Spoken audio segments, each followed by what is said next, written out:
చేస్తున్నాను, ఎలాగో చూపిస్తాను చూడండి. టమాటాలు సన్నగా తరిగి పెట్టుకోవాలి. అలాగే వెల్లుల్లి రెమ్మలు కూడా తరిగి పెట్టుకోవాలి సన్నగా. ఆయిల్ వేసి వేడెక్కిన తర్వాత కాస్త ఆవాలు వేసుకుందాం. ఆ తరువాత కరివేపాకు వేసుకుందాం. తర్వాత కట్ చేసి పెట్టుకున్న ఆనియన్స్ వేసుకుందాం. ఆనియన్స్ వేగిన తర్వాత కాస్తంత ఫ్లేవర్ కోసం అండి అల్లం వెల్లుల్లి పేస్ట్ వేద్దాం. అల్లం వెల్లుల్లి కాసేపు వేయించుకున్న తర్వాత ఇందులో టమాటా ముక్కలు వేసేద్దాం. కట్ చేసి పెట్టుకున్నాం బాగా.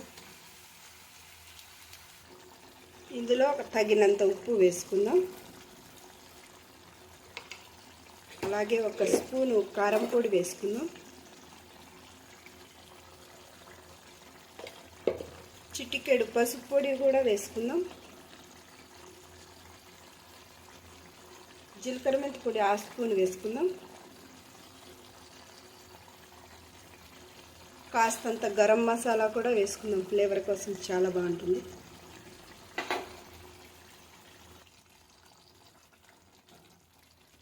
స్లో ఫ్లేమ్లో కాసేపు మగ్గనిద్దాం.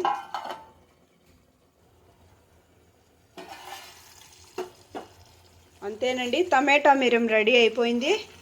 ఇందులో కాస్తంత కొత్తిమీర వేసుకుంటే ఇంకా చాలా బాగుంటుంది. మా ఇంట్లో అయితే ఈరోజు అయిపోయింది, తెచ్చుకోలేదండి. అయిపోయింది కాబట్టి వేయలేదు. మీరు కూడా ఇందులో కాస్తంత కొత్తిమీర వేశారంటే ఇంకా చాలా టేస్టీగా బాగుంటుంది. టమాటా మిరం చాలా ఈజీ ఫ్రెండ్స్, మీరు కూడా ట్రై చేయండి. Boyfriends. ఇంకా